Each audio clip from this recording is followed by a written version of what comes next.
Just like yesterday, we started January 2021. Ó dàbí àná nígbà tá a bẹ̀rẹ̀ ọdún yìí. And today is the 28th day of the month of February. Ní ọjọ́ kejìdínlọ́gbọ̀n oṣù kejì. And the year is running again. Ọdún yìí tún ti ń sáré lọ náà ni. 2 months oṣù is méjì. gone already. Oṣù méjì ti kọjá lọ náà. You did it for us, Ẹ̀yin lẹ bá wa ṣe. keeping us alive in you, Ẹ jẹ́ ká wà nínú. Ẹ jẹ́ ká wà láàyè nínú yín. in fellowship. Ẹ mú wa wà pẹ̀lú wà The ní ìrẹ́pọ̀. salvation plan retain our relationship as a son. Ètò ìgbàlá yín ló mú wa dúró gẹ́gẹ́ bí ọmọ níwájú yín. We bless you for the opportunity to come to your presence this Sunday morning to worship you. A bùkún orúkọ yín láti lè mú wa wá síwájú yín láàárọ̀ Thank you for ìsinmi those láti who yìn you have yín. been using to strengthen us since we came here. A dúpẹ́ fún àwọn tẹ́ ẹ ti ń lò láti fún wa lókun láti pàtàkì dé. We are going to the world. A tún lọ sínú ọ̀rọ̀ báyìí. Speak to us. Ẹ bá wa sọ̀rọ̀. Strengthen us. Amen. Encourage us. Amen. Establish us. Amen. Rekindle our hope. Amen. Make us bold to go out. Amen. Láti jáde lọ. Give us courage. Amen. In Jesus' name we pray. Amen. Number 4. Today. Kókó kẹrin là máa gbéyẹ̀wò lónìí. And I title it, Mo sì pe àkórí rẹ̀ ní. You are born for a time like this. A bí ọ nítorí irú àkókò bí èyí. And this time is peace time in heaven. and Àkókò earth. yìí ó sì jẹ́ àkókò àlàáfíà ní ayé níbí àti lọ́run lọ́run. In God's plan for man, this is peace time. Nínú ètò Ọlọ́run fún ènìyàn àkókò àlàáfíà ni èyí. You are born for a time like this. Torí irú àkókò báyìí gan-an la ṣe bí ọ. This peace time. Àkókò àlàáfíà yìí. Pursue it. Pursue it. Lé That's my title this morning. àkòrí tá a fẹ́ gbéyẹ̀wò láàárọ̀ Point yìí. number 4 under I know what I am doing. Kókó kẹrin nìyẹn lábẹ́ àkòrí ńlá tá à ń wò tó sọ pé mo mọ ohun tí mò ń ṣe. I have planned it out. Mo ti ṣètò rẹ̀ sílẹ̀. That plan to prosper you Ètò láti mú ọ làlùyọ. and not to harm you. Kì í ṣe láti pa ọ́ lára.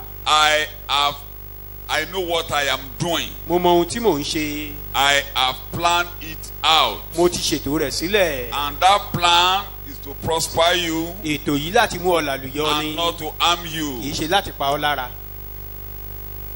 Under which we have a review.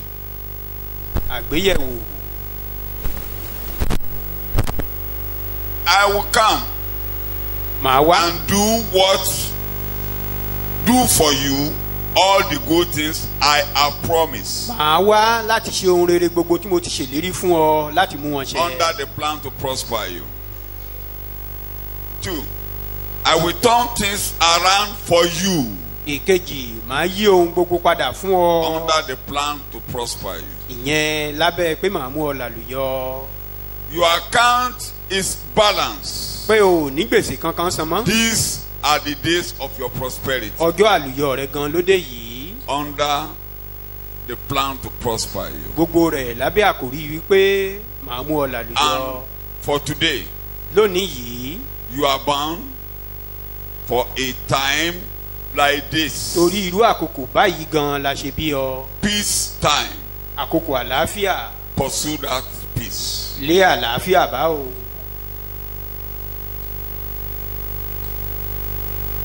In Jeremiah chapter 29 Nínú ìwé Jeremáyà orí kọkàndínlọ́gbọ̀n. and verse 11, Ẹsẹ̀ ìkọkànlá rẹ̀.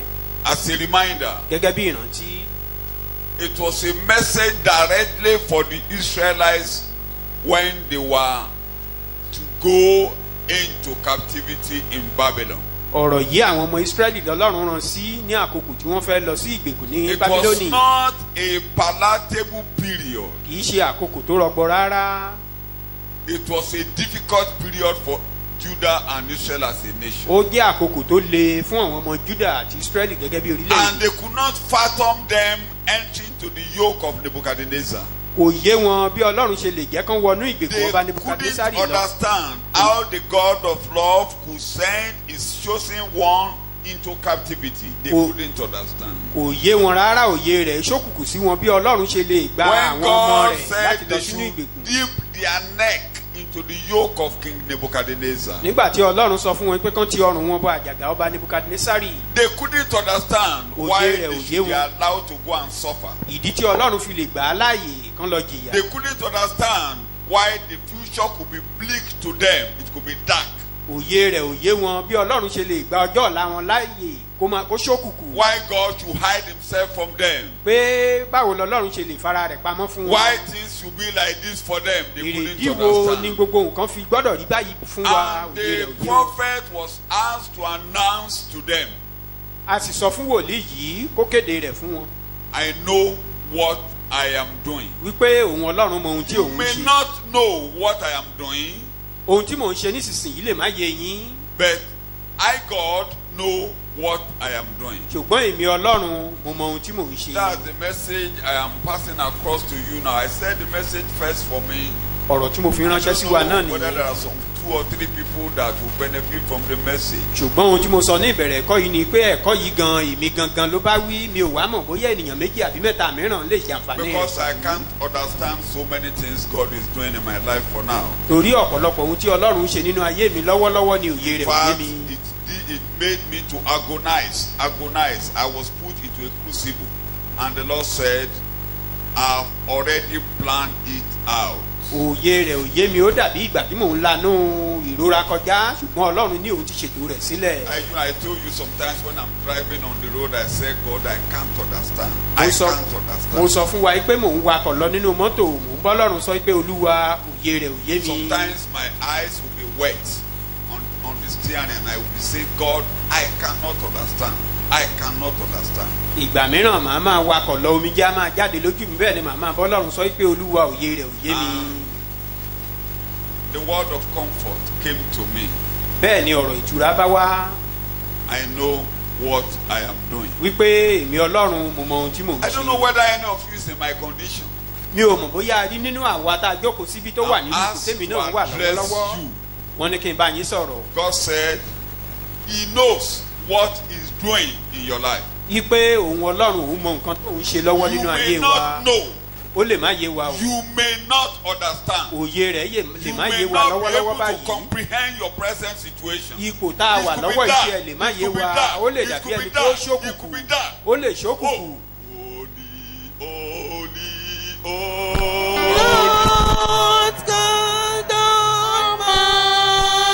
Almighty, hailing in the morning, as sun shall rise today. No darkness Oh. may cover your face. Òkùnkùn No lè bo darkness ojú rẹ may nítòótọ́. cover your face. Òkùnkùn lè bò ọ́ Only thou art nítòótọ́. holy. Only thou art holy. ìwọ nìkan ni ẹni mímọ́. Darkness may cover your face. Òkùnkùn lè I may bo not ojú be rẹ. able to behold your face. bóyá mi ò lè inú okin má lè rí ojú rẹ gan lákòókò yìí. Only thou, you are holy. ṣùgbọ́n ìwọ nìkan ni ẹni mímọ́ jùlọ. You are holy. ẹni mímọ́ jùlọ. You are, ó and ti you will wà be forever. ó wà wàá sì wà títí láéláé. Things could be dark. ohun gbogbo lè Things could ṣókùnkùn. be bleak. ohun gbogbo lè máa will not dàbí be ẹni able pé to ọjọ́ ọ̀la ò comprehend. dúró, òye rẹ̀ lè má yé ọ. God had already planned it out. ọlọ́run ti ṣètò rẹ̀ sílẹ̀. I repeat, mo ti sọ God had already planned it out.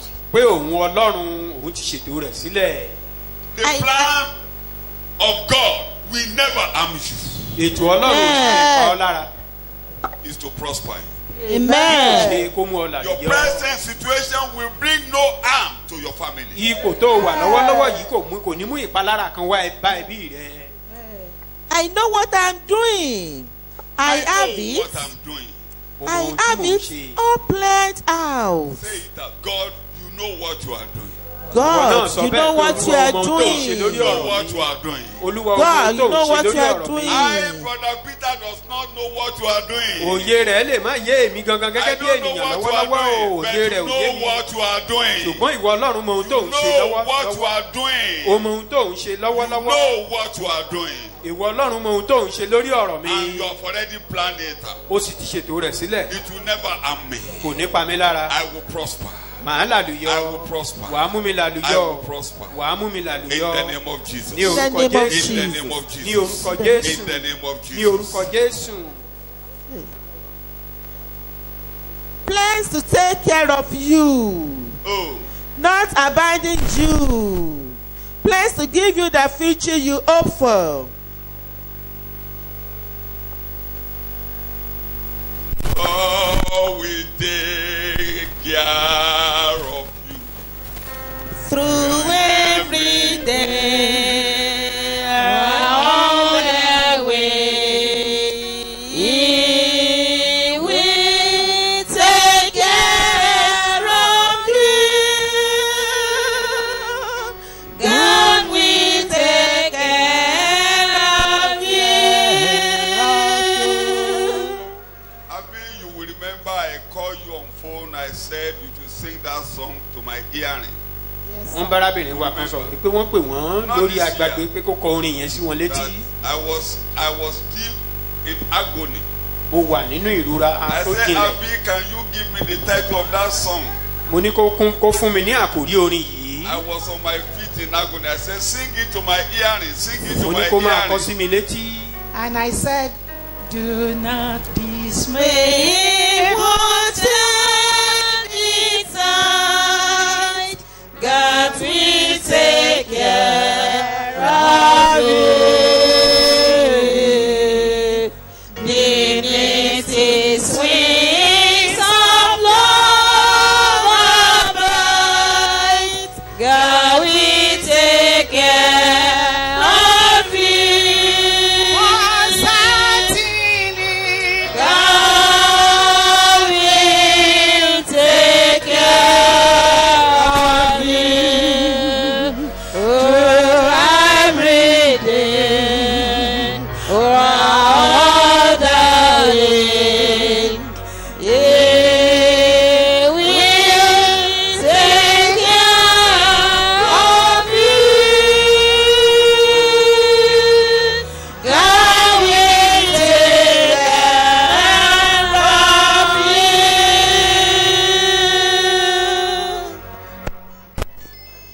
you. You may not understand. Òye rẹ̀ lè má yé But ọ. I'm announcing to you, Ṣùgbọ́n mò ń kéde rẹ̀ God báyìí. will take care of you. Ọlọ́run á tọ́jú rẹ̀. Amen. God will take care of you. Ọlọ́run á ṣètọ́jú rẹ̀. It could be strange. Ó lè ṣàjòjì sí It ọ. can be difficult. Ó lè lé o. God will take care of you. Ṣùgbọ́n Ọlọ́run á tọ́jú rẹ̀. Habakkuk chapter 2. Abákùkù orí kejì. Let me use that to round up my introduction before I go to my today's topic. Kí n fìyẹn ká Verse 3. ìfáàrà mi Verse 3. lẹ́sẹ̀. Verse 3. Verse 3. Abákùkù orí kejì ẹsẹ̀ ìkẹta. It's yet for an You ready? appointed time, Yes. and it hastens to the end fulfillment. What God is doing will come to it will come to pass. Ohun It's for an tọ́lọ́run ṣe á wá sí appointed ìlú time. ní àkókò rẹ̀. Sọ Yorùbá ẹ̀.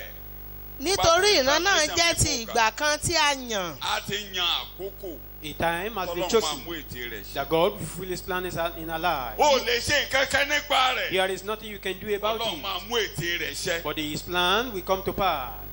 Yóò Ọwọ́ ẹ̀ lè má kà. You may not be able to handle God's it. purpose will surely come. Ṣùgbọ́n ètí Ọlọ́run á ṣe mọ́ lára.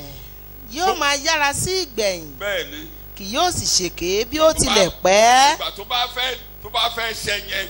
When the thing is about to Nǹkan come wa to máa pass, tẹ̀léra. things will be Kò happening. ṣeé ṣe kó má tẹ̀léra. It cannot but happen. Dandan ni ó máa ṣẹ. It must come to pass. bí ó tilẹ̀ pẹ́ dúró Ó lè dé. pẹ́ o. It may delay. Sùúrù ni kò ní o. Be patient.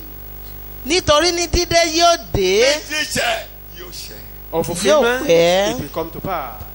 It hastens Ó toward ti the débi goal. táyé èèyàn ti ń dá. You are in a place where it will be well with you. Only be patient. Kìkì kò kọ̀ ní sùúrù. Only be patient. kìkì kó ní sùúrù. Things can be delayed. ó lè fà sẹ́yìn Things díẹ̀ o. can be delayed. nǹkan lè dá ó lè fà sẹ́yìn Surely. díẹ̀ o ṣùgbọ́n dájúdájú yóò ṣẹ. Oh, you are born for such a time. Torí bẹ́ẹ̀ la ṣe bí ọ. Torí bẹ́ẹ̀ ló ṣe wáyé. You are born for that purpose and for such time. Torí àkókò bí eléyìí For a time ló like ṣe this. wáyé. That is the purpose of Torí your being bẹ́ẹ̀ la born, ṣe being born to bí this ọ. world. That is the purpose of your being born. Pé mo ti sọ fún yín. You know, I've told you. Mo lé mi ní ọ̀rọ̀ kan. I said So tẹ́ the bá message ti mò ń ké is tó- for me. tó ń ni mí lára. When you see me ibi tó shouting gbà in kọjá agony, understand better. So when I'm human, just forget about it. Tí mo bá ti ń ṣe bí ènìyàn, Just forget about it. ẹ foríjì mí. Just forget about it. God knows why you are here. Ọlọ́run mọ èrèdí tó fi wà níbí.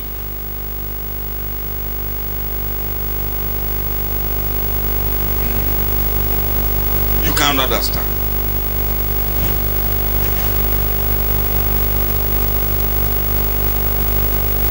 Esther Ẹ́sítérì was born. He couldn't know his parents. àbí Ẹ́sítérì ṣùgbọ́n kò mọ àwọn òbí tó bí. He too had to go into captivity together with his uncle. A kó òun náà lọ sí ìgbèkùn pẹ̀lú ẹ̀gbọ́n rẹ̀.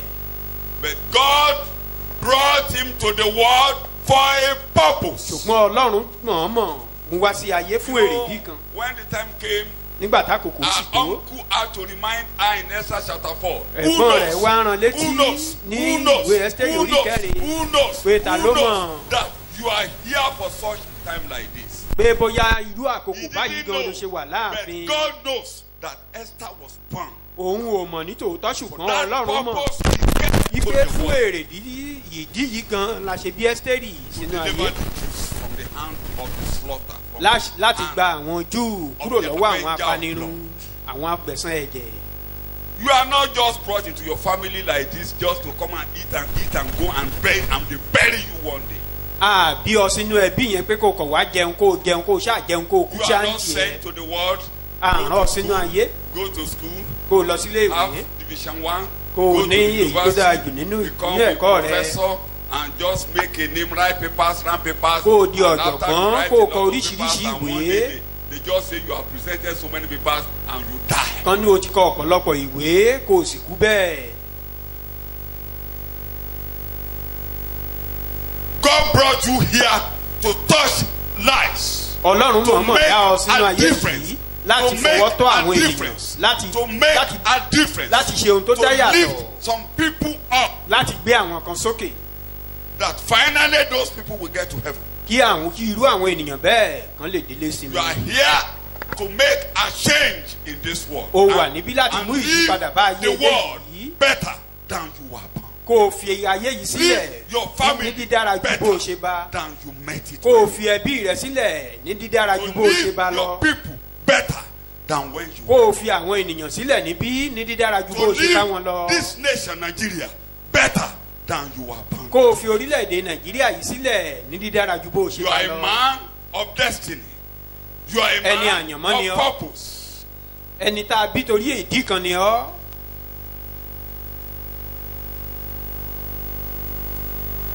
So uncommon things will be happening to you. Àwọn ohun tó ṣọ̀wọ́n lá máa Uncommon ṣẹlẹ̀ sí ọ. things will happen to you. Àwọn ohun tó ṣọ̀wọ́n lá máa ṣẹlẹ̀ sí wa. Sometimes you will begin to, why is my life like this? Ìgbà Why- mìíràn wàá why fẹ́rẹ̀ lè is máa my béèrè own pé case so kí ló dé tí ọ̀rọ̀ mi difficult? fi le bí eléyìí. Because you are a man of destiny. Torí pé ẹni àyànmọ́ ni ọ́. And you can't change it. O ò sì lè pa ìlànà rẹ̀ dà. And you have to pass through O it. ní láti là á kọjá. For such a time, why am I in this country? Fún irú Why àkókò am I in bẹ́ẹ̀, this place? ìdí wo ni mo Why ṣe am wà I níbi like gan? this? Ìdí Why wo is ló my ṣe rí bí condition eléyìí like fún mi? this? You are born for such a time like this. Bí fún irú You are àkókò born bẹ́ẹ̀ gan for la such ṣe bí ọ. a time like this. Fún irú àkókò yìí gan la ṣe bí ọ. Rahab was an harlot, but Rahabu he has a panṣágà ni. destiny attached to her name. Ṣùgbọ́n àyànmọ́ kan wà tá a She lẹ̀ mọ́ was an orúkọ rẹ̀. harlot. panṣágà ni. Her sitting room was her drinking joint. Her sitting room was her drinking joint. And she was available to any willing man. Ibi táwọn ènìyàn ti lọ ń bomi nínú yàrá nígbàkúgbà tó bá wù wọ́n. Play the game well. Iye àwọn tó bá ti mọrú eré bẹ́ẹ̀ ṣe. Always available. Ó wà láàyè, ó wà níbẹ̀ fún wọn. She was born for a purpose. Ṣùgbọ́n a bí fún ìdí She kan. didn't know. Òun ò mọ̀. She didn't know. Kò kúkú mọ̀. She didn't know. Kò kúkú mọ̀. But a day came. Ọjọ́ kan dé. A day came. Ọjọ́ kan dé. The purpose by which he came to the world came to pass. Èrèdí tó fi wá sáré tí Ọlọ́run fi dá ó wá sí ìmúṣẹ. Something happened one day. Kìnní kan Began ṣẹlẹ̀ lọ́jọ́ to kan. hear a news. Ó ń gbọ́ The ìròyìn news kan. began to melt. Her heart. Ìròyìn yìí Her heart was ló wá ń sick. kọ́kàn rẹ̀ Her kó mì. heart was melt.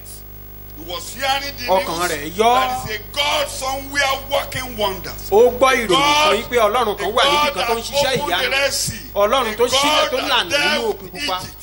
A God that turned water to blood. Ọlọ́run tó yí A omi padà sí ẹ̀jẹ̀. A God that used termite to fight. A God that Ọlọ́run used tó fi nọ́mbà àyànjà to fight. tó fi ọ̀pọ̀lọ́ jà A God that slaughtered the firstborn of the tó Egyptians. pa àwọn àkọ́bí Íjíbítì. A God that loves his people well. Ọlọ́run tó fẹ́ràn àwọn That ènìyàn can rẹ̀ deliver them from any crisis. tó lè gbà wọ́n kúrò nínú wàhálà kí Can wàhálà. that God be my God? Ṣé Ọlọ́run yìí lè jẹ́ Ọlọ́run Even mi? if I'm another, can this still be Bí mo my tilẹ̀ God? jẹ́ panṣágà ṣé ó sì lè jẹ́ Ọlọ́run mi náà? That message began to weigh her down. Ọ̀rọ̀ yìí wá ń tẹ̀ ẹ́ mọ́lẹ̀. When she's playing with our suitors. Nígbà tó bá ń bá àwọn ènìyàn rẹ̀ ṣeré Let me call it our clients. àbí àwọn oníbàárà rẹ̀ kí n pè ní oníbàárà. If you can't get that language, our suitors are clients. Àwọn oníbàárà Clients rẹ̀. came and they are.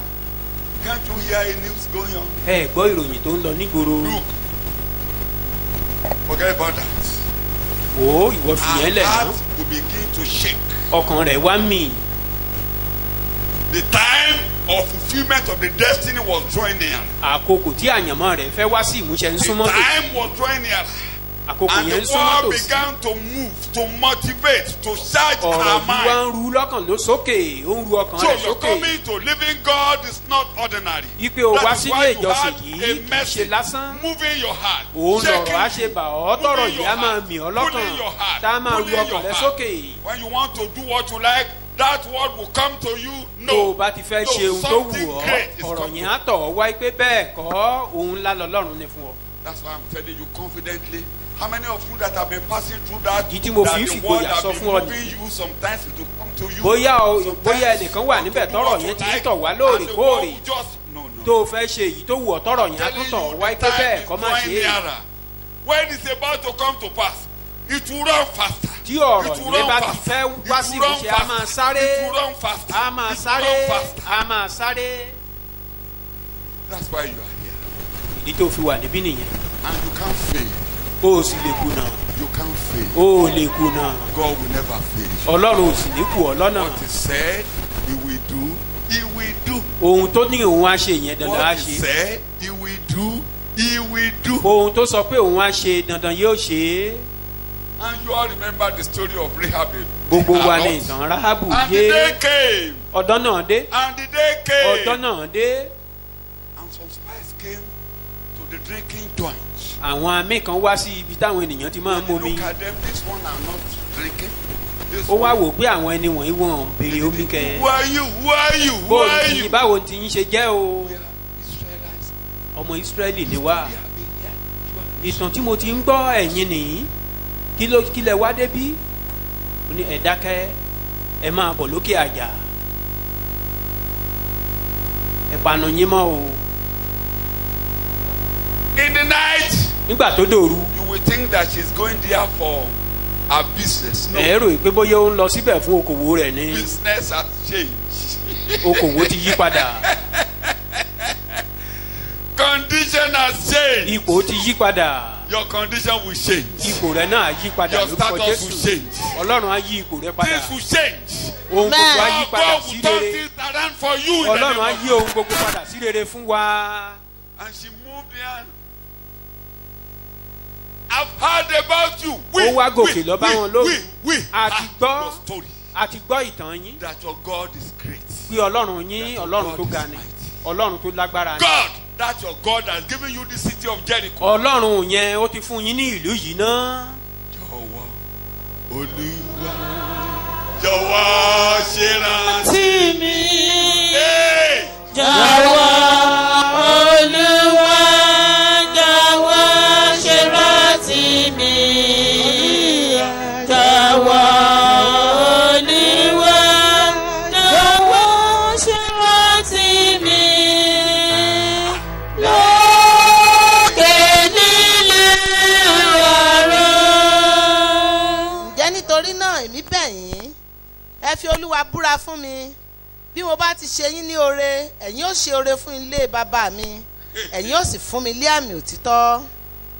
Otto, and you heard him, you all know the story. gbogbo wa nìtàn yìí And yé I was saying, they enter into a covenant. wọ́n wá wọnú májẹ̀mú pẹ̀lú obìnrin yìí. The program of God. I'm coming Ètò there. Ọlọ́run. You are getting my introduction. When I get there, you don't miss it. That program of God for her was sealed with a covenant. ètò ọlọ́run fún ayé obìnrin yìí a fi èdìdì májẹ̀mú dì í. So ti gbọ́. Can you hear that? It was sealed. It was with a sealed. covenant. The scarlet thread. Sealed. I'm coming there. Jọ̀wọ́ sókè. Ọlọ́run elétò sọ bẹ́ẹ̀. Ọlọ́run elétò. Ọlọ́run elétò. God the planner. Ọlọ́run The elétò. chief planner. Tí ètò rẹ̀ rí dàrú. His plan can never be thwarted. Covenant keeping God. Gbé sókè kí n gbọ́. There is no one like you.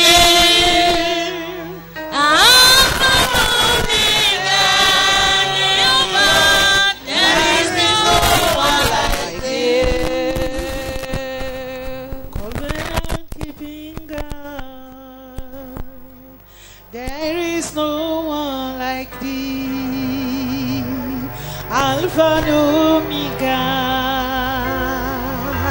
There is no one like thee. Oh Jesus, covenant keeping God. There is no one like thee. Alpha and Omega. There is no one like thee. Àwọn ọkùnrin náà dá lóhùn pé ẹ̀mí wa ni yóò dípò tiyín bí ẹ̀yin kò bá fi ọ̀ràn wa yìí hàn yóò sì ṣe nígbà tí Olúwa bá fún wa ní ilẹ̀ náà àwa ó ṣe oore òtítọ́ fún yín. Òtítọ́. Let me quickly run through my points. If I can't finish, I will continue any day. tí mi ò bá lè parí rẹ̀ But a máa tẹ̀síwájú nínú because rẹ̀ I am nígbà already mìíràn. possessed. Jeremiah. ìwé Jeremáyà That's where I was struck down. ibi tó mú mi wálẹ̀ gan ni 29 verse 7. 29 verse 7. ìwé Jeremáyà You are orí reading the kọkànlélọ́gbọ̀n ẹsẹ̀ ìkeje. kí ẹ sì máa wá àlàáfíà ìlú náà Uh-huh. níbi tí èmi ti mú kí a kó yín lọ ní ìgbèkùn Uh-huh. ẹ sì máa gbàdúrà sí Olúwa fún un Uh-huh. nítorí nínú àlàáfíà rẹ̀ lé ẹ̀yin ò ní àlàáfíà. Torí àlàáfíà yẹn ni mo ṣe rán yín lọ ìgbèkùn. Because of this peace Torí I'm mo fẹ́ sending you kẹ́yìn to captivity. lálàáfíà. Tí ẹ bá ti wá àlàáfíà, You don't ẹ seek the lè ní, peace of ẹ that, lè ní, of that ẹ nature. You lè cannot ní. have peace. Mo rán yín lọ I'm bẹ̀ sending torí you there àlàáfíà ìlú yẹn. For the sake of Mo peace of gbé that yín wáyé nation. ní àkókò yìí. I brought you to Torí this àkókò world for a àlàáfíà. time like Tí ẹ bá this, ti the time wá of peace. àlàáfíà Once you seek the nínú peace, rẹ̀ ẹ lálàá. in it, you will have peace. Ó kárí sọ̀yìnbó. And seek, Gbọ́ mi, àwọn tó ń gbọ́ inquire pọ̀. for, require and request. Wọ́n pọ̀ dáadáa. I have my colleagues. People who are My listening to colleagues me are when many. I was in the IMC. Those who are in the same Many of position them with are me. waiting to hear us and they are listening to us. Àwọn ènìyàn ń gbọ́. I just have to. Sometimes when I do talk Yoruba, forget about it. Bí mi ò bá sọ èdè wa nígbà mìíràn, People are waiting to hear us. àwọn ènìyàn ń And dúró we dè are wá moving láti gbọ́ out wa. very soon. We are moving out of this country. Amen. And seek, The days are near. Ọjọ́ náà súnmọ́ And tòsí. it will run fast. A It will run sì fast. sáré. It will run fast. A sáré. It will run fast. Amen. Difficult today. The time is coming. Ó lè lé lónìí o. And Ṣùgbọ́n very àkókò short. náà dé tán. Ó sì kúrú You are lọ́pọ̀lọpọ̀. ready? And seek, inquire for, require, and request the peace and welfare of the city to Ìyá which oyin omi sáré ó ń lo èdè tó ń múni mọ́lẹ̀ wà á máa pe lẹ́yọ̀ kankan á máa wọnú ọkàn mi. Mò ń nìkan béèrè ìbéèrè kan mo ti yàbàrà ń bá ti yàbàrà ẹ fara jì mí. A digression. Bí a rédíò ni mo ti ń kọ́ òkè rédíò náà. Maybe I was hearing it on radio. Ẹ̀yin ó ní ọ̀rọ̀ ó wọ̀nyá olówó ọ̀hún lákìyẹmí ara. Said the word penetrated into his body. Mo ní ẹ̀dọ̀kẹ́ mú ìrọ̀ lánàá. Níbo ni Yorùbá ń pè lákìyẹmí ara gan? I was now asking myself, where do Yoruba call that Èmi particular? náà mo dá mi lóhùn mo ní just purely metaphoric expression that Oníwọ́kọ̀ àkànlò èdè ní. pé ọ̀rọ̀ yẹn lágbára lára mi That pé ó is, bọ́lá the akẹ́kọ̀ọ́ word is bọ́lá very akíyẹmí ara. heavy. ọkàn wa inú ọkàn wa. Ẹ o.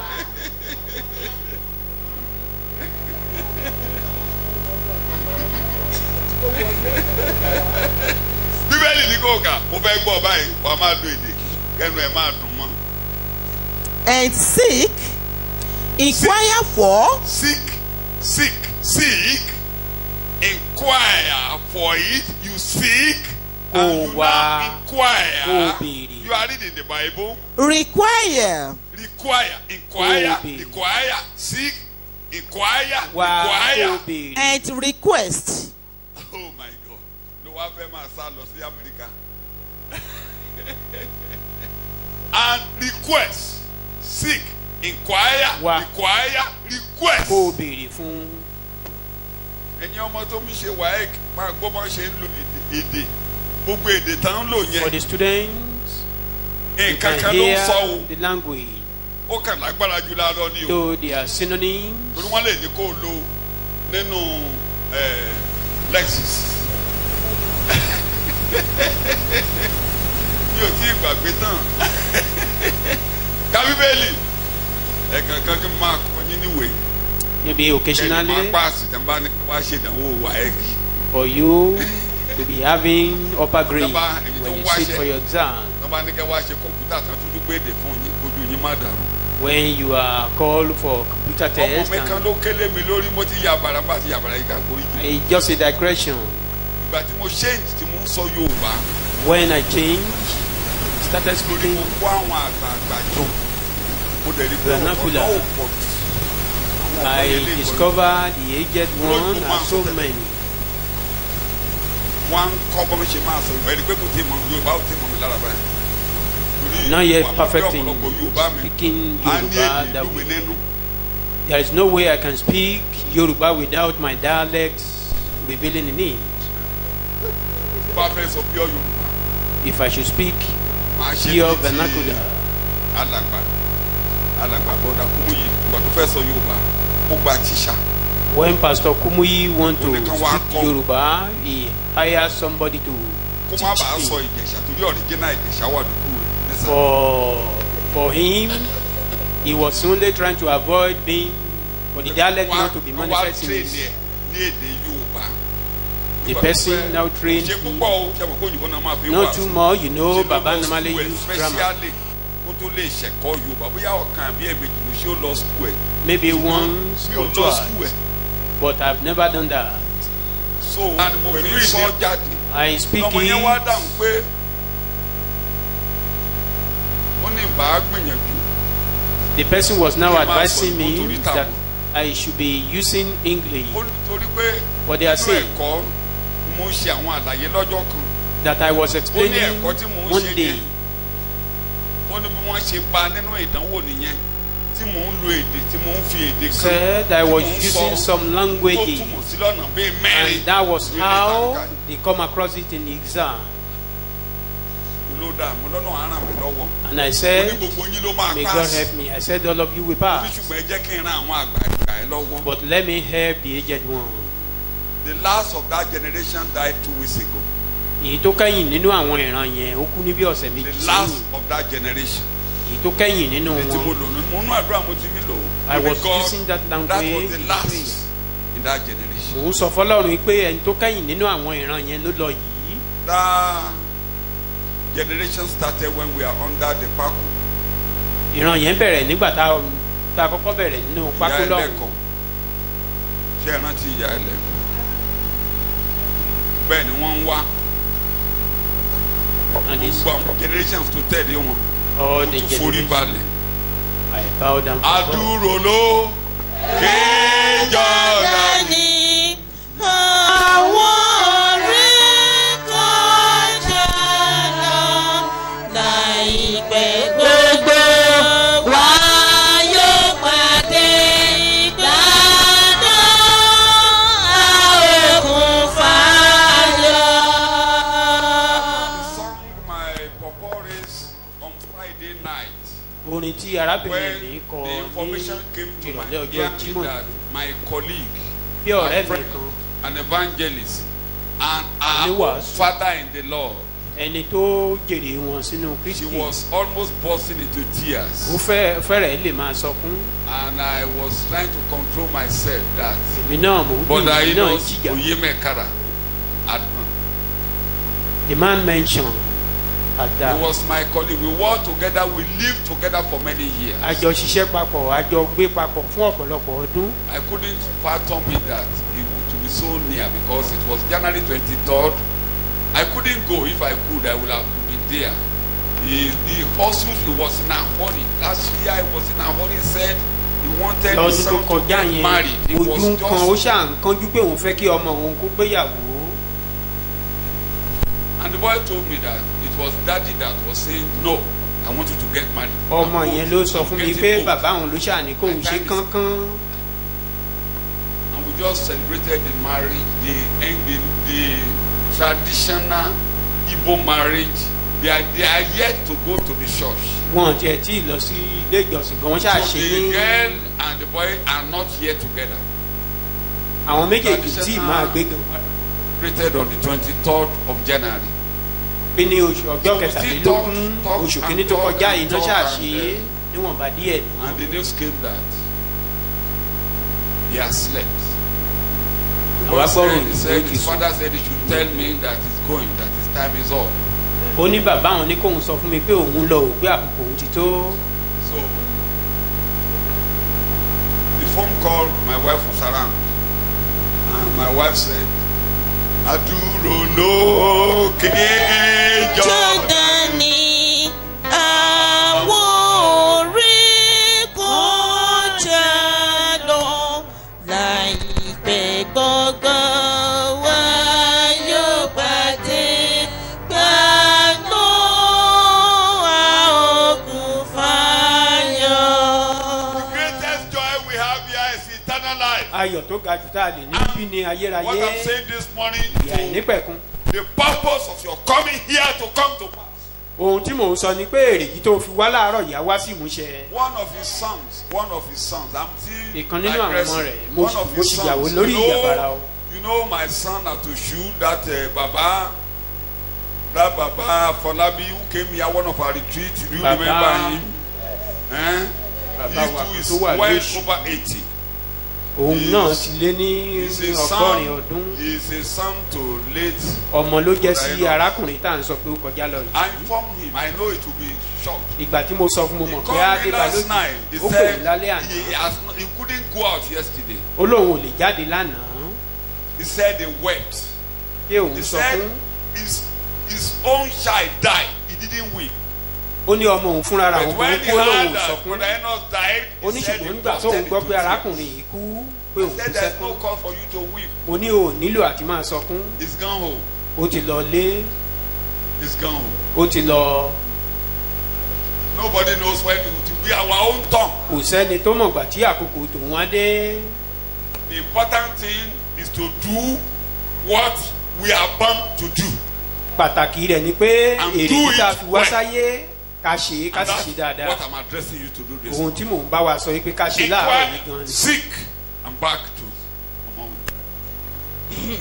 Inquire, and request. Request. The peace. Require. Ó ti gbàgbé méje mẹ́rin ló lo àbóròpó ó ti wọnú yàrá gbèdé pásítọ̀ mi fẹ́. Seek, inquire for, yes. Require. And request. And request. Yes. Yes, for what? For money? The peace. For the peace. And welfare. Peace and welfare. You are reading. Of the city to which I have caused you to be carried away captive. I'm the one who forced you. I force you to go into captivity. I force you into that captivity. And I said peace before you. Seek, require, request for peace. And pray to the Lord for it.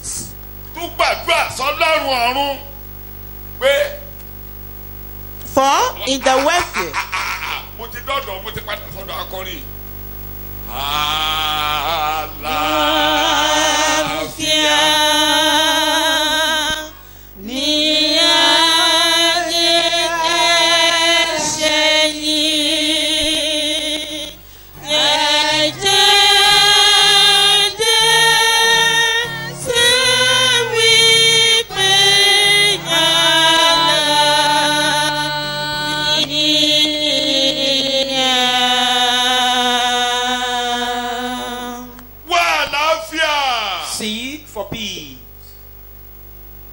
For in the welfare of the city which you live, you will have welfare. Because if there is peace and there is welfare, you will be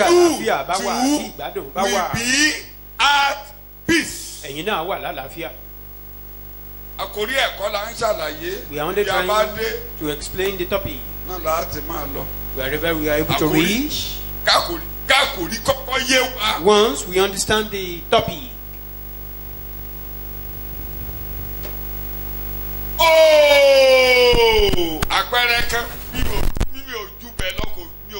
Just one example. If I'm unable to go beyond that area, I'm okay.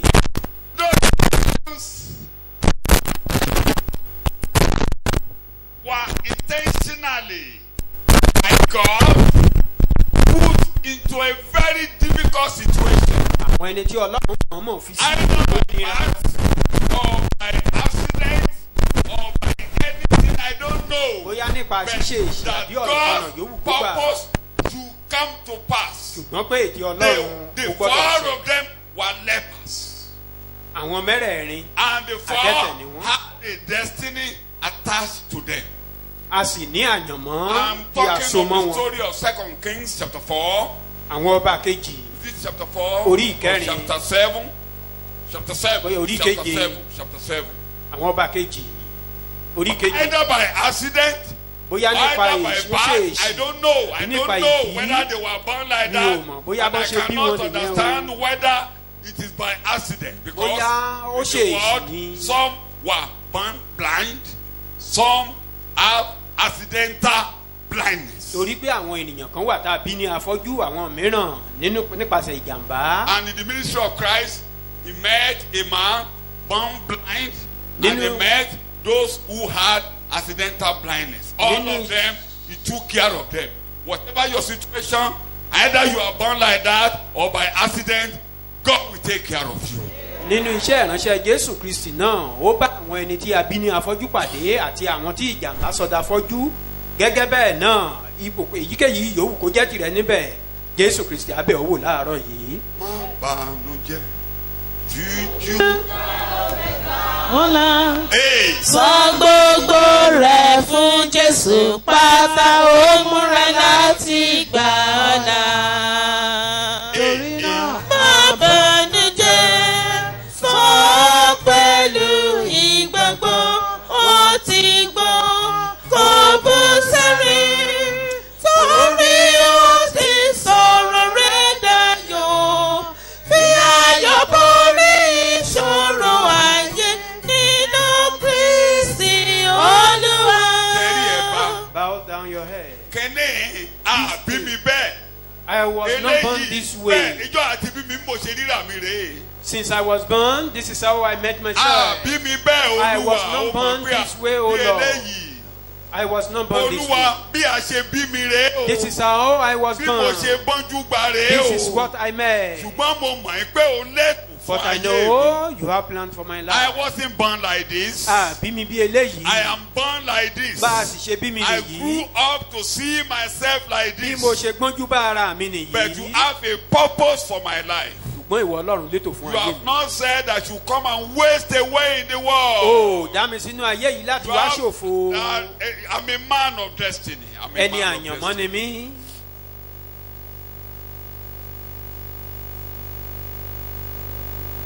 I don't know what you are passing Bí mi through. lágan o. Tell God I was Bí mi not, láfọ́jú o. I was not born Bí mi blind, not lórúkọ born tí ayé ń barren. pè mí o. I was not born the name Bẹ́ẹ̀ people la are ṣe calling bí mi me. bí a ṣe bí mi rè. Or otherwise, this is how I was Yóò mọ̀ born. pé o létò fún mi la ṣe But bí mi bẹ́ẹ̀. I know you have a plan. That is O why I was létò born that fún mi way. la ṣe bí mi bẹ́ẹ̀. That is why Kí a I lè was born fògo that way. Ọlọ́run hàn Because you lára have mi la plan. ṣe bí mi bẹ́ẹ̀. For your glory to be Mo ṣáà manifested in my ti life. bára mi nípò tí mo wà I've yìí. met myself in Mo this ṣáà ti condition. bára mi bẹ́ẹ̀. I've met myself in this Mo gbé condition. ojú sókè sí ẹni tí a kàn máa Lifting gbélébùú. up my eyes Mo unto him gbẹ́kẹ̀lé that was wọ Jésù crucified. olùgbàlà. I trust in you, Jesus. Jésù Olúwa wa. In Jesus' name we pray. Like I was saying, you will see the story in 2 Kings chapter 7. Ìtàn yìí wà nínú àwọn ọba kejì orí keje. God through the whole nation of Israel, that is Samaria, the northern kingdom, he threw them into complete famine. Ó mọ̀ọ́mọ̀ jẹ́ kí ìyàn mú wọn ní Samaria. And the famine was so severe, Ìyàn yìí le tó bẹ́ẹ̀ gẹ́. 2 women decided to kill their children and eat. Débi pé àwọn obìnrin méjì kan wọ́n pinnu rẹ̀, wọ́n ṣèpàdé rẹ̀ láàrin ara wọn láti pa ọmọ wọn kan They have jẹ. killed one and finished it, Wọ́n ti pa kan, wọ́n ti ń jẹ lọ. and they wanted to kill the second one. Ìkejì náà ni ló yẹ The kán pa. woman, the owner of the second child, now say no, Ìyá ọlọ́mọ kejì ní bẹ́ẹ̀ kọ́ o. we can't kill. A lè pa ọmọ mi. Ọ̀rọ̀ ilé adé tí ọba. King must hear this. Torí ibi ìlà ti dá má jẹ̀mú. We made covenant here. Ibi ẹ̀ ló ṣèpàdé. We hold a meeting here. Akọ́mọ tèmi awo jẹ́. My own child was O slaughtered. ní gbé tiẹ̀ And lẹ̀ you wá are now saying gbélẹ̀. you will not surrender your Wá own. gbélẹ̀ It's a dandan. must. Ẹ jẹ́ ká mú tiwọn tì. Let's leave their own apart. You will only know that the famine was severe. Ẹ mọ̀ gbogbo wa la mọ̀ gẹ́gẹ́ bí ìtàn yìí pé ìtàn The ìyàn náà ó famine le. was prophetical. Ó sì jẹ́ èyí tá a ti God has sàsọtẹ́lẹ̀. told them in Leviticus Ọlọ́run ti sọ fún wọn ní that ìwé Lẹ́fítíkù if they worship idol, pé tí wọ́n bá ti bọ̀rìṣà they will be killing their children to eat. pé wọ́n á pa ọmọ wọn jẹ dánwò. And it came to pass. Ó sì wá sí ìmúṣẹ. And they were killing their children to eat. Wọ́n wá ń pa ọmọ jẹ. And when the news came to the ears of the king of Nígbà tí ọba gbọ́ Samaria, ìròyìn yìí, he tore his cloth. ó fa aṣọ rẹ̀ ya. He said, God do it to me if I don't cut the head. I don't know why people are just fighting men of God though. I don't know. Mi ò mọ ìdí tí àwọn ènìyàn fi máa bá àwọn ìránṣẹ́ Ọlọ́run jà. When you have trouble now, you will say it's your pastor who didn't pray for you well. Tá a bá ní wàhálà díẹ̀ báyìí, àní àwọn Anything ìránṣẹ́ that Ọlọ́run ni ò happened, gbàdúrà it is fún wa. men of God that are in trouble. Ohunkóhun yòówù tó bá ṣẹlẹ̀, àwọn ìránṣẹ́ Ọlọ́run And the ni. king said, I will cut off the head of Elisha. Ọba ní òun àfi tóun bá gé orí ilé Èlíjà. And was come to the palace, and the prophet said, what is this child of a murderer coming to do here? Bí Èlíjà ṣe rí ló ṣe ní kí lọ́ọ́ máa pa ìran máa pànìyàn yìí ń wá níbí. Because it's a generation, one of the generations of the children of Ahab. Ẹ̀bùn What's nìkan he nínú coming to do àwọn here? ìran Ahabu ni pé kí ló ń wá níbí. Immediately God talked to him. Okay, there is a purpose for it. Ó ní ó dáa, Ọlọ́run nídìí fún un. Go and tell them tomorrow. Ẹ lọ sọ fún wọn. The Kobe owó of Gari will be 2020 kobo. Pé níwòyí ọ̀la kọ́bọ̀ méjìlá máa ta kóńgò gàrí kan. I was telling you when we were under the barcode that the time is coming they will say Gari is 5 naira. Ẹ mọ̀ pé nígbà kan mò ń sọ pé átàrò kan How dání much do you buy gàrí gàrí ti di náírà 5. Mo tẹ̀ ni wọ́n lè pè ní 500 naira. I said they may call it 500 naira. 500 tó bá yá ẹ̀dẹ̀ tí ń rà ní 500 báyìí. They are even selling More than it 500. that price now. Don't you ṣé o ní jẹ gàrí? Will you not eat gàrí gari? ò sí ilé ẹ̀ bẹ́ẹ̀ ṣe wà ẹ́.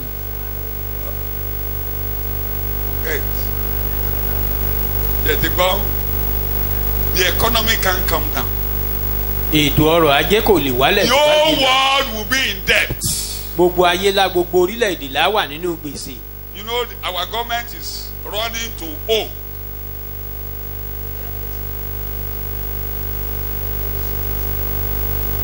When you look at the former governor of Osun, gómìnà ìpínlẹ̀ Ọ̀ṣun tẹ́lẹ̀tẹ́lẹ̀ he did it to understand that, you know, in your places of work or in your market, you have cooperative society. yẹ mọ̀ Those pé ẹ who are máa ní government àwọn workers, cooperative money, when your salary is coming, ẹgbẹ́ tẹ́ fi máa they ń could kówó draw the jọ. money from the source and pay it to the account of cooperative. Wọ́n á yọ owó náà nínú That governor, òṣùwọ̀n rẹ̀ the wọ́n á money san we sínú draw from your òṣùwọ̀n àwọn account yẹn. will not be paid to the account of cooperative, will be paid to the account of the governor. Owó tí wọ́n ń yọ Then- nígbà náà wọ́n san sínú òṣùwọ̀n ibi tó yẹ kán san sí One of wọ́n the san reasons sínú òṣùwọ̀n ti gómìnà. those special institutions, they were on strike for months. Ọ̀pọ̀lọpọ̀ in Osun State. àwọn iléeṣẹ́ bẹ́ẹ̀ ni wọ́n Ìyẹn owó ara wọn ni ìdáṣẹ́lẹ̀. kì í ṣe sálárì. Sálárì wọn ti dé. Nígbà tí sálárì dé, bóyá 50 naira lé oníkan yọnú àkáǹtì. Maybe ẹlòmíì ti yáwó. you were deducting ẹlòmíì ò yáwó, ẹlòmíì 50 ní ká naira. lóṣooṣù. Some people borrowed money. Ẹni wíjọ. just Owó like àjọ rẹ. Ìjọba ló kó. Tani mo ló kó? government took Ẹjọ́ the tẹ́ ẹ bá money. wíjọ. Nírètí ọjọ́ tẹ́ ẹ kó àjọ. when you are doing a Owó contribution àjọ tí ẹ you wí be expecting the day ẹnìkan náà you kó. will take them Ó the dẹ̀ contribution dojú you kúrú. made somebody took them all Ó lóun jẹ́ ẹnikẹ́ni lówó. and he said he owe no one. Ṣé kò jẹ èèyàn lówó? Ó yẹ kán dún bú ẹ̀ gan.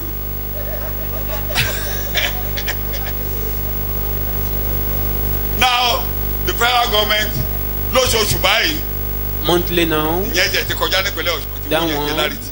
is As at that time again they brought out a policy that wọ́n gbé òfin kan kalẹ̀ it has been operating in advanced countries that wọ́n they ti ń don't ṣe want ní àwọn pensioners to ìlú ilẹ̀ suffer. òkèèrè pé They wọn ò call fẹ́ it káwọn tó bá ti contributing ṣiṣẹ́ pension. fẹ̀yìntì kan That jìyà contributing pension out of your salary nínú owó will tí contribute ìjọba ń san maybe fún 7%. àwọn ènìyàn The yìí government will ìdá méje add rẹ̀ what they should give to you. náà They will san add, ìjọba wá and the fi money kún every month should be paid into a bank account. ó ní ibì kan And tí when wọ́n the san money owó is yìí paid sí there, lóṣooṣù you must receive the alert. wọ́n bá sì ti yọ nínú owó oṣù rẹ̀ wọ́n á sọ fún ọ pé a ti yọ Every o month you must know how much you have in your contribution account. So that lóṣooṣù by wàá the máa time mọ you are iye tó ń kù retiring, sí iye owó tó ń the lé third day sílẹ̀ or the second lóṣooṣù. day you just meet your bank and you tell them I'm now out of service. ìjọ tó o bá ti wá fẹ̀yìntì wàá And lọ they sọ fún wọn bí ọjọ́ negotiate. kejì ìjọ kẹta pé They will give you a o ti lump fẹ̀yìntì sum wá and they yìí o. will divide how they will be paying the rest for you till the end wọ́n á of wá your life. fún ọ ní nǹkan tó yẹ ni wọ́n á fún ọ ní owó tó pọ̀ wọ́n á wá jọ ẹjọ wọnú How do we do it? ìpàdé pé Okay. iye báyìí là á máa Maybe you san have 10 lóṣooṣù. million in your account. Let's give you 5 million. ó yẹ ò 5 ní million remaining, we will divide it, we will be giving you mílíọ̀nù mẹ́wàá wàá Maybe ẹjọ sọ pé àásán márùn-ún 10,000 rẹ̀ báyìí a month. márùn-ún tó kù Okay for you. àwa máa san ní iye báyìí báyìí Bá dẹ̀ lóṣooṣù ṣe gbà. tó bá ti tẹ́ ọlọ́run bẹ́ẹ̀ bẹ́ẹ̀ ṣe jọ fọwọ́ sí The wèé government now is going to that account. ìjọba ti wá ń lọ sínú Because they said that òṣùwọ̀n yìí account is báyìí in trillions. They are going there now to borrow money. owó pọ̀ níbẹ̀ ìjọba wá ń lọ síbẹ̀ wọ́n lọ ń yáwó wà yìí They are going there now to borrow money. wọ́n ti ń lọ síbẹ̀ láti yáwó báyìí. They are now going to bank account if an account is dormant. Those who have died, they want to borrow the money of the dead now. àwọn tó ti kú tí wọ́n sì ní owó sínú òṣùwọ̀n wọn ìjọba ń lọ síbẹ̀ láti já ìjẹ́rú owó bẹ́ẹ̀. Bó ọkọ̀ ẹ kú bí ìyàwó ẹ kú báyìí tó o bá tètè lọ gbowó náà àkáǹtì ìjọba lọ yá owó yẹn nísìnyí. If your husband or your wife should die now if you don't go to use that account before you know Ẹni náwó it àlàyé ni ò ní náwó òkú. the government will just spend the money.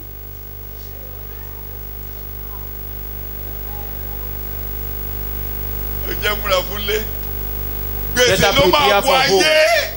Debt that is the whole world will be debted in key with the Ọkùnrin kan ló ń bọ̀ wá will be in san. debt somebody is coming to pay it Aṣòdì ló máa san. and that is Kò antichrist. sẹ́ni tó lè dá san. Nobody can pay it. Everybody will be deficit budget.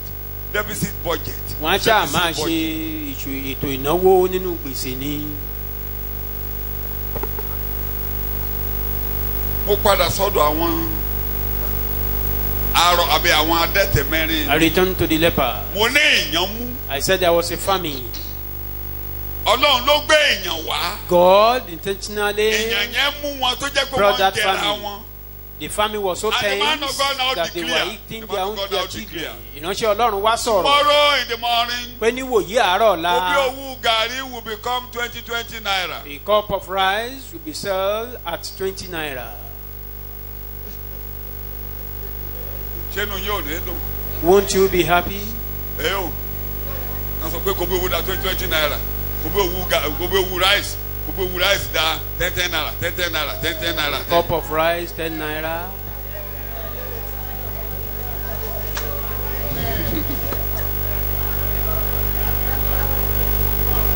So, before they announce that, Kan tó kéde eléyìí, Ọlọ́run, God has appointed some gospelers. Ọlọ́run ti yan àwọn oníhìnrere They kan. were either by accident, that's where I'm going. Bóyá ó ṣe Either by èṣì accident, o, bóyá ṣe ló ṣe èṣì o, either they gave birth to them like that. bóyá wọ́n bí wọn bẹ́ẹ̀ ni o. Mi ò máa ń handicap tó ní, o lè fọ́jú. I don't o lè know má bímọ. what you may call your own Má handicap. bànújẹ́, a lè bí ọkọ nǹkan ọkùnrin ẹ̀ má lè bímọ You láyé. may be as a O man you are ṣayé not wá kí ni mo lóò ṣe. impotent. Obìnrin lè wà tí ò lójú títì tó máa gbà kọjá. There may be a Bí àwọn woman òjíṣẹ́ Ọlọ́run báwọn bá without ṣe ṣẹ́ visual ìyanu, play. o ṣayé wá. Àdírú ẹ̀ It's tọ́lọ́run ṣe never lójú wa a rí. mistake by Ṣùgbọ́n God. o ṣayé wá. It's not a mistake by Ọlọ́run God. fẹ́ lù ẹ́ fún kéne kan ló ṣe God wáyé. want to use you for a purpose. That's why you Sọ are bẹ́ẹ̀ here. Ọlọ́run ò lẹ́tò fáyé mi. Tell Ọlọ́run yourself, lè God, tó you have fáyé a plan mi. for Ètò my yẹn ò ní life. yẹ̀. And the Ètò yẹn plan ò will ní never be yẹ̀. moved. Ètò yẹn ò ní yẹ̀. Nothing Ètò can yẹn ò ní move your yẹ̀. plan. Say amen to that. Amen. So these 4 lepers, Àwọn adẹ́tẹ̀ mẹ́rin yìí, they too were hungry. ebi ń pa àwọn náà. You know they don't live in town. Ṣé ẹ mọ̀ pé adẹ́tẹ̀ ò kì í gbé They nínú live in the ìlú? bush. Inú igbó ni wọ́n ń gbé. You all know the story. Gbogbo wa nìtàn yìí yé. And where they were, they Ibi too tán were wà. hungry. Ebi ń pa àwọn náà. But the famine that was in Samaria, Ṣùgbọ́n ìyàn tó was wà ní because Samaria, a more powerful nation put the city in a siege. Nobody can. You know when they say corona time, don't go out, no coming in, no go out. ẹ mọ̀ pé nígbà kòrò wọ́n ní ká má Tí jáde ò sí bá jáde. ṣe pé wọ́n gbà yín láàyè, tí ò bá ṣe pé àmì lọ sóko, If it's not ebi because ìbá you pa wá are kú, allow ṣé a mo bee. parọ́? Hunger would Ew. have strike.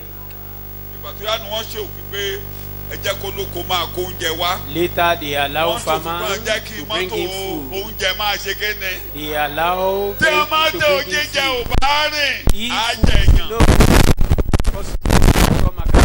Ẹ rántí? Wọ́n jẹ́ kẹ́lẹ́ fọ́rin. Ó bá ti di aago márùn-ún ìrọ̀lẹ́. Those with vegetable, by 5 p.m. everybody has moved out. Bẹ́ẹ̀ kí wọ́n máa jẹ́ kó lóúnjẹ gbókò oúnjẹ wá. But for them to So, seize The everything, gates of Samaria, the entry point, the borders were locked and heavy Gbogbo ẹnu soldiers ọ̀nà. were there. gbogbo ẹnu ọ̀nà Samaria la dí pa. So nobody could Táwọn bring ọ̀tá yí food in, àwọn ọ̀tá yí nobody ìlú could ká. go out.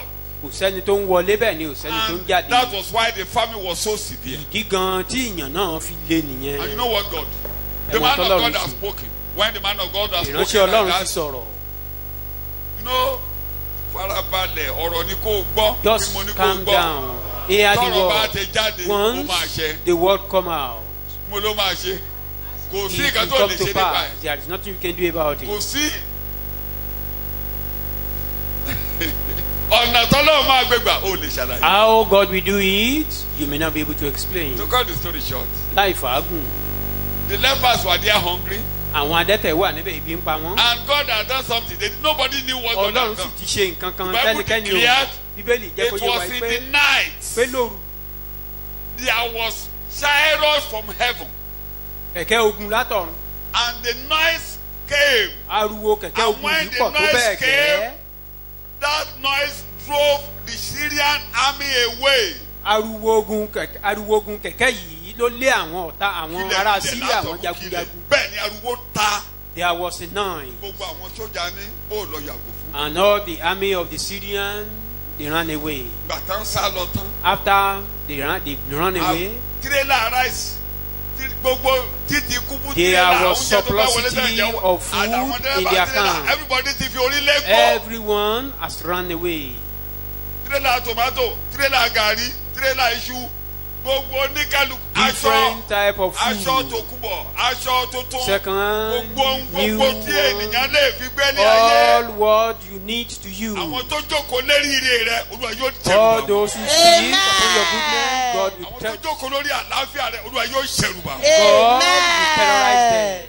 Sọ bẹ́ẹ̀ Olúwa ṣẹ̀rù bà wọ́n. God terrorize ṣẹ̀rù bà them. wọ́n. Terrorize them. ṣẹ̀rù bà wọ́n. Terrorize them. Olúwa ṣẹ̀rù bà wọ́n. Terrorize them. àwọn tó ní kébi pa mí kú Olúwa ṣẹ̀rù Those bà who are wọ́n. saying I should die ṣẹ̀rù hungry. bà wọ́n. Terrorize them, O Ṣẹ̀rù bà wọ́n, God. Olúwa. Terrorize them, O God.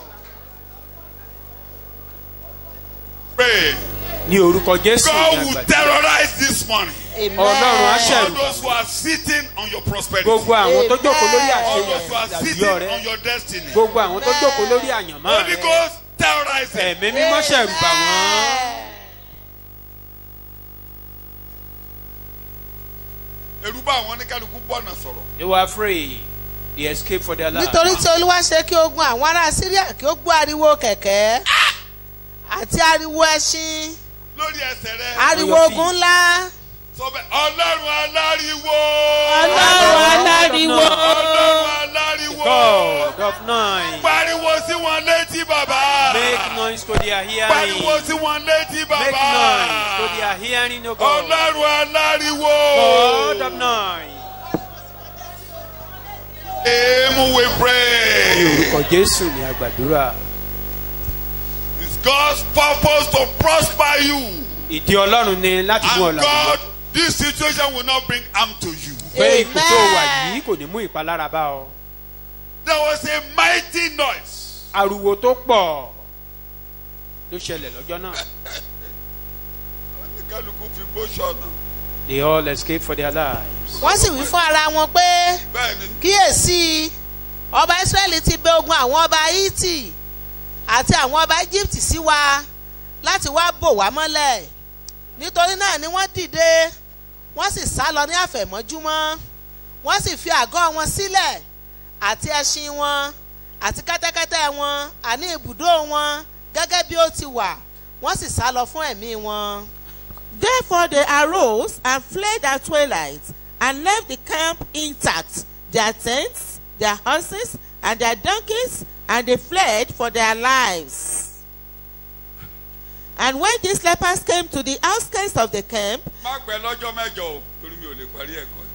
they went into one tent. Tí mo máa dé dúró mo ti dé. Because I may not be able to finish this. Má pẹ́. Ẹ̀yin ará Òṣù àti Lóko. Watch me online. You will go to YouTube. GCLG Media. It will be there live, and you can see it anytime. Don't allow that to disturb you. Fọkànbalẹ̀.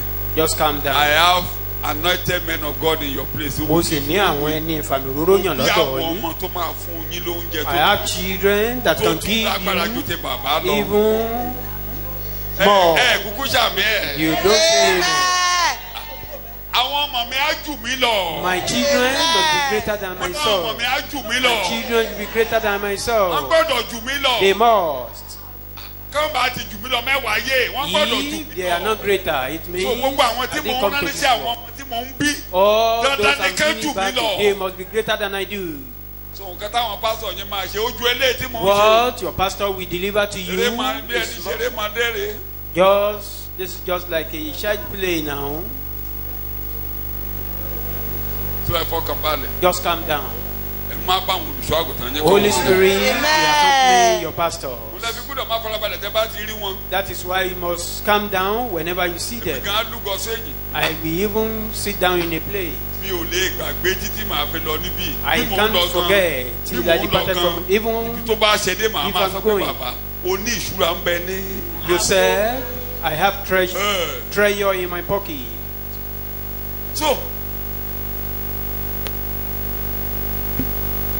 the lepers now who Àwọn are adẹ́tẹ̀ hungry, yìí, they ebi were ń pa- very hungry. Ebi ń pa wọ́n. They now held a committee meeting. Wọ́n wá ṣèpàdé. One spoke to another. Ìkan bá Look, kejì sọ̀rọ̀. away. We shall die here. Ebi apá wa kú síbí yìí o. This is hungry day now. Ọjọ́ ebi gan nìyí o. Okay, what can we do? Kí ni ká wá ṣe? There is food where these soldiers are. Oúnjẹ wà ní àgọ́ àwọn jagunjagun wọ̀nyí. There is food. Oúnjẹ wà níbẹ̀. Everything. Then oúnjẹ ló wà lọ́dọ̀ àwọn jagunjagun. All food is available there.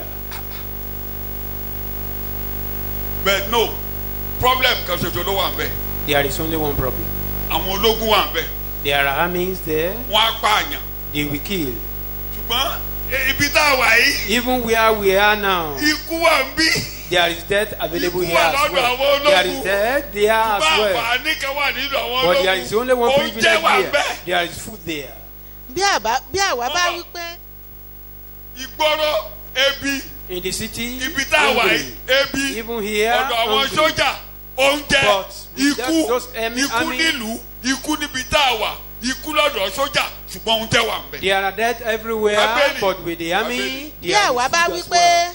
àwa ò wọ ìlú lọ ìyẹn sì ń bẹ ní ìlú àwa ò sì kú níbẹ̀ a ó kú bẹ́ẹ̀ bí àwa bá sì jókòó níhìn yìí a ó kú àwa ò kú pẹ̀lú àbí.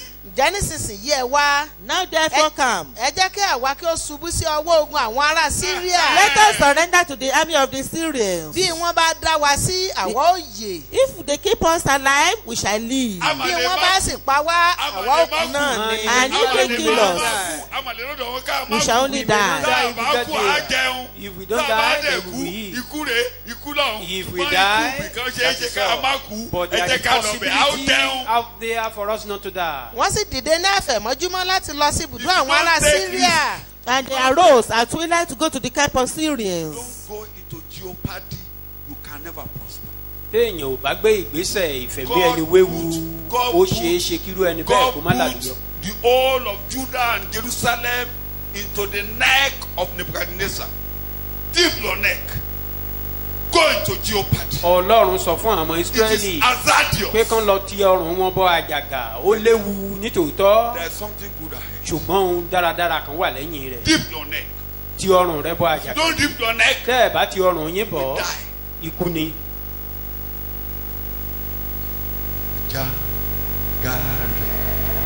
Tẹ̀rí rẹ̀ fún yẹ mo rí pọ̀rọ̀ rẹ̀ kan ṣọ̀rọ̀ láti fẹ́yẹ̀ mi sí lódìdí kúkú rẹ̀ wá títí.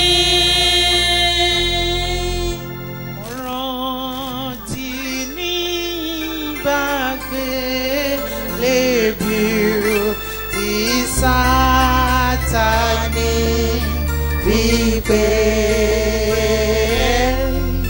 ikú ra kò lè san gbèsè àjàgà rẹ̀ rírọ̀. Àjàgàrẹ̀ àtẹ̀rí rẹ̀ fúyẹ́, mo rí pọ̀rọ̀ rẹ̀ kó ṣọ̀rọ̀ láti ìfẹ́yẹ̀ mi sí lójijì. Ogun rẹ̀ wá títí. Like the songwriter, the enemy can be telling you, you will die if you believe in Ọ̀tá lè Christ. máa sọ Those fún ẹ who pé wà á believe in kú. Christ, those who go to the gospel, Bí àwọn tó bá ti those gba who ìyìnrere follow the gbọ́, gospel, àwọn tó ń they tẹ̀lé don't have ìyìn anything pé like they wọn ní used to nǹkan call kan. us in those days. We Wọ́n ṣe are, máa ń pè wá lórúkọ nígbà náà lọ́hùn-ún. we are ragged people, ragged Pé people. àwọn tálákà tálákúta. Alákésà. Ìjọ alákésà. The ragged people. Ìjọ tí ò í bọ̀wọ̀ fẹ́ bí. People that don't honor their family. Ìjọ ní òrìò. The naked church. Nǹkan tó ń pè wá ń pa. Those are the names they gave us then.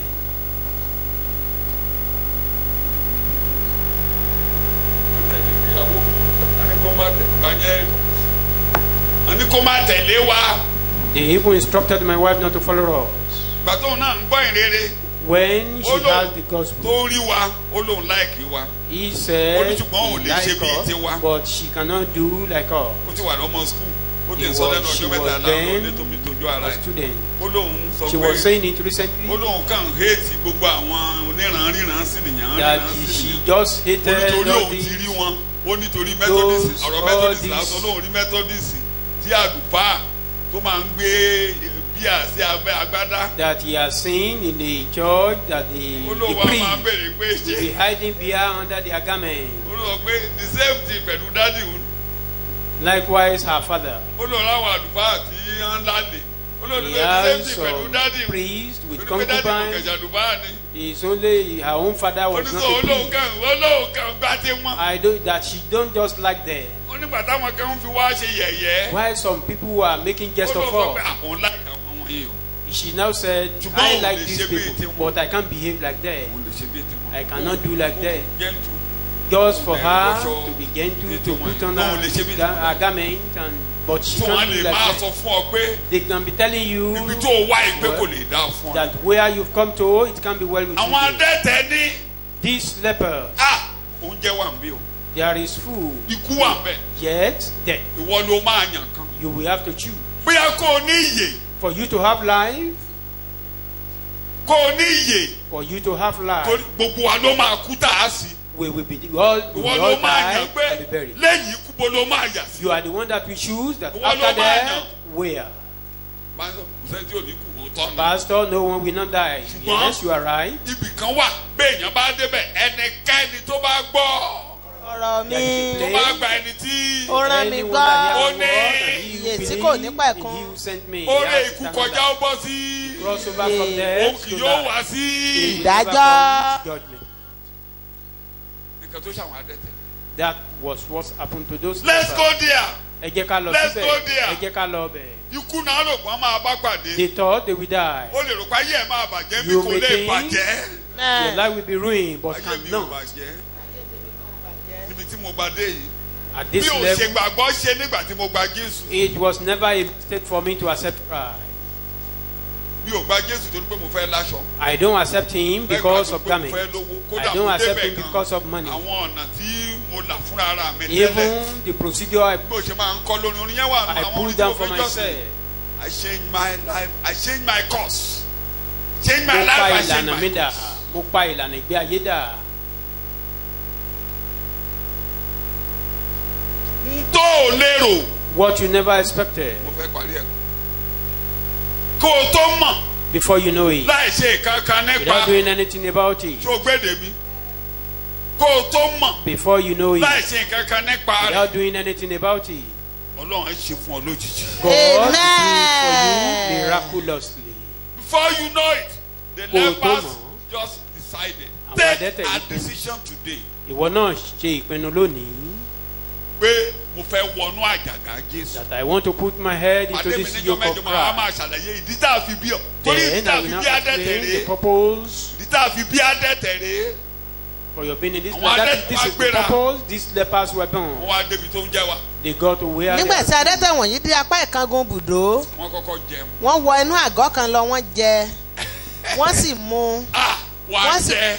amen Wà á mú. You will amen Wà á jẹ. amen Wà á mú. amen wọ́n sì kó fàdákà àti wúrà àti agbádá láti ibẹ̀ lọ wọ́n sì lọ wọ́n sì pa á mọ́ wọ́n sì tún padà wá wọ́n sì wọnú àgọ́ mìíràn lọ wọ́n sì kó láti ibẹ̀ lọ Èló pẹ̀lú ló máa lò? How many? Aṣọ sì mélòó wá ló mọ́. fẹ́ How many wọ̀? clothes do you want to Oúnjẹ use? mélòó ló máa jẹ? How many food Wọ́n are tún you kó- eating? Wọ́n ṣà ń kó, wọ́n ń kó, They wọ́n ń just kó started pamọ́. looting it. Gbẹ̀ni wá dé Hiding stage them. kan.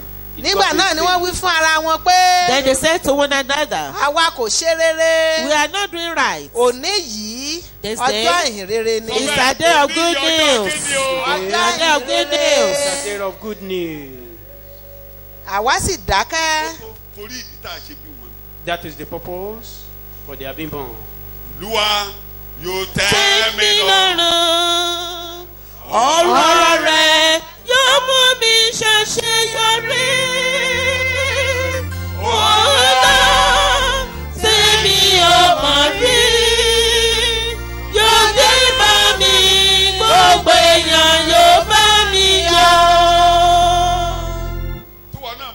sí ẹ̀ pàdé mi níjọ́ mẹ́jọ mo ti lo ìṣẹ́jú mẹ́ẹ̀ẹ́dógún kọjá ibi tó yẹ kí n lò.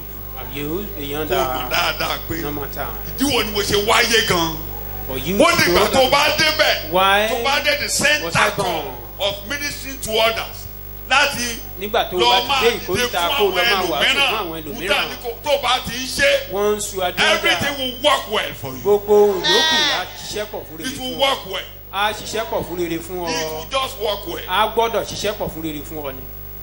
ẹ rí i pé àwọn adẹ́tẹ̀ ò làágùn mọ́ oúnjẹ You mọ́. discover this leper never struggle for food anymore. àwọn ló lọ ròyìn ní They gbòòrò. are the one who took the good news to the city, láti pàṣẹ wọn Through them. àlàáfíà wọ ìlú. and peace ẹjọ́ enter nígbà into tí the city. àlàáfíà wọ ìlú When the àwọn peace enter, ìyàwó á máa jẹ wọ́n. do they suffer? ṣé ìyá lè jẹ wọ́n. Can they suffer? eléyìí kan kó pamọ́ gan wọn ò lè jẹ́ náà. Even the one they feeding, bí wọn bá ṣọ́ra á they bàjẹ́. can, if care is not ìgbà taken, nígbà tó ń jẹ́ bá ti wà nínú It is spoiled. wọn á jẹun.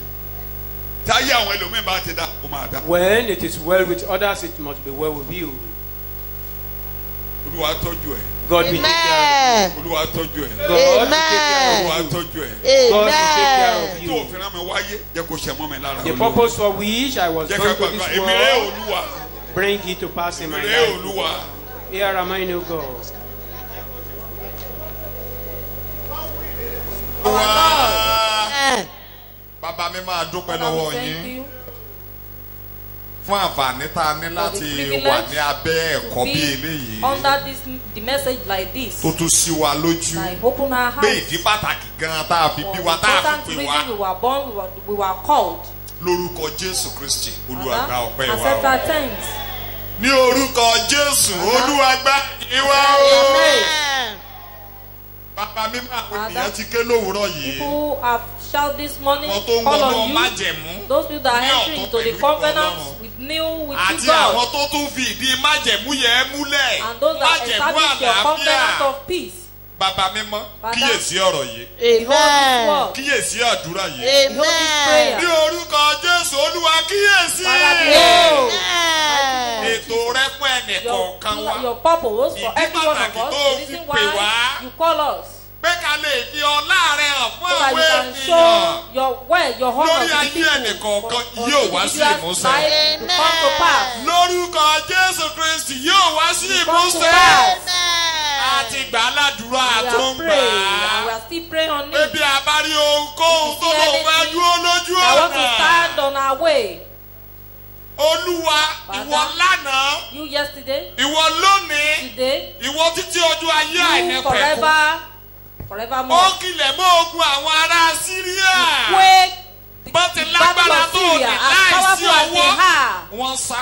they flee. Gbogbo ogun tó kìlẹ̀ mọ́ All the ẹnikẹ́ni battle that nínú quake wa. us, Gbogbo ilé tó halẹ̀ pé that àní threaten kọjá us, that we lọ. will not go. Lórúkọ Jésù Olúwa ṣẹ̀rù bà wọ́n. Terrify them. Láìsí ọwọ́ kan sá. They should flee. Lórúkọ Jésù Kristi kan sá. They should flee in Jesus' name. Ká wọnú ìṣerere lọ. Go into a new destiny. Kí ìròyìn àlàáfíà bẹ̀rẹ̀ sí Good ní news jáde to nínú ilé emanate wa. from our life, from our Bẹ́ẹ̀ ni family. kó rí So shall Ọlọ́run. it be. Ògo ni fún orúkọ yìí. Hallelujah. Jésù Kristi Jesus Christ. Olúwa wa. For the Lord Jesus Christ, ẹ máa ti the love ọlọ́run of God, ìdàgbà and tí the ẹ̀mí mímọ́ fellowship of the Holy Spirit tó máa bá wa to go lọ along with us, kí ó dì wá to mú uphold us láti sìn lọ àti now títí and láéláé. forevermore. ẹ kí hallelujah. ẹ Hallelujah. kí hallelujah. Hallelujah. ẹ kí hallelujah. Hallelujah. ẹ jẹ́ àpàtẹ́wọ́ fún Jésù ẹ jẹ́ Let's àpàtẹ́wọ́. clap for Jesus.